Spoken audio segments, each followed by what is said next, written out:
Paano ba ginagawa ang pansit bato? At bakit ito tinawag na pansit bato? Let's go!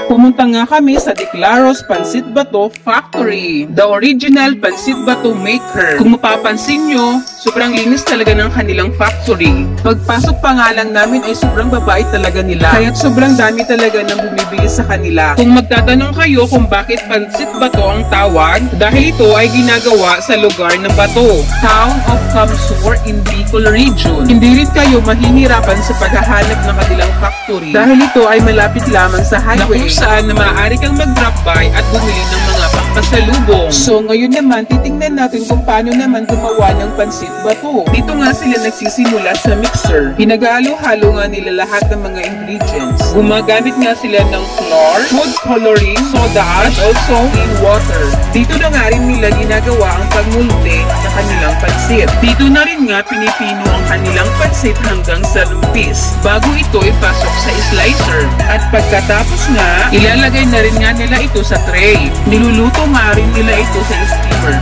within 10 to 20 minutes bago nila ito ibilad sa araw. Binibilad nga nila ito hanggang sa matuyo. Depende po ito sa sikat ng araw. Kung sobrang init ng panahon, 3 to 5 hours ay okay na. Kung hindi naman maganda ang panahon, halos isang araw sila nagpapatuyo nito. Ang Declaro Pansit Factory, sila ang kauna-unahang factory ng mga pansit sa Bicol. Ito ang Declaro Pansit Factory in 1950. Pagpunta nga namin dito ay sobrang bait talaga ni Sir Mark. Nagbigay pa siya ng pansit sa amin. Pero may napansin akong kakaibang pansit, kaya bumili na rin ako.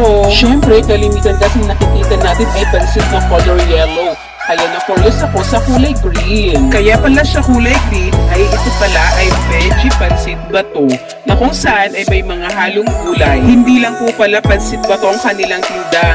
Meron din silang iba't ibang uri ng mga pampasalubong. Pag-uwi ko nga ng bahay ay niluto ko agad ang aking biniling pansit. Na-prepare ko na nga yung mga sangkap. Pinainit ko na nga ang kawali para simulan ko na ang pagluluto. Pagkalagay ko nga ng mantika ay nagigisa na din ako. Inuna ko nga yung bawang, sibuyas, at yung mga vegetable. Hindi na rin ako bumili ng maraming sangkap kasi ang pansit namin sa Bicol, kahit walang gaanong sangkap, ay masarap na talaga ito. Kaya kung mapapansin nyo, kikiam lang talaga ang nilagay ko. Pero kung kayo magluluto, lagi sa inyo na kayo na po ang bahala kung ano ang masarap sa panglasa nyo. Pwede po kayo maglagay dito ng karne, ng atay, ng kung ano-ano pa. Pagkatapos kong ang igisa, nilagay ko na nga yung iba't ibang gulay.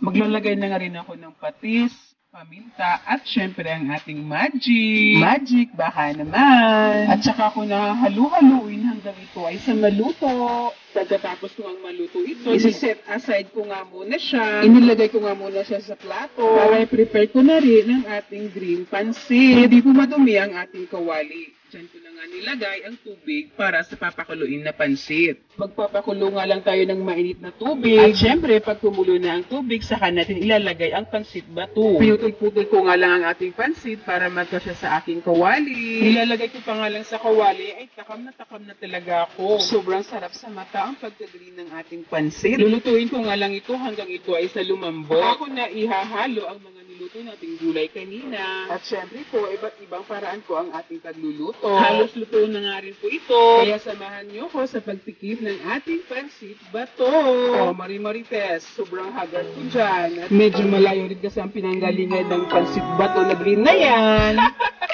Pero ang sarap niya, promise. Kaya salamat sa Declaros Pansit Factory. Hanggang dito na nga lang po. Salamat sa panonood. Paalam!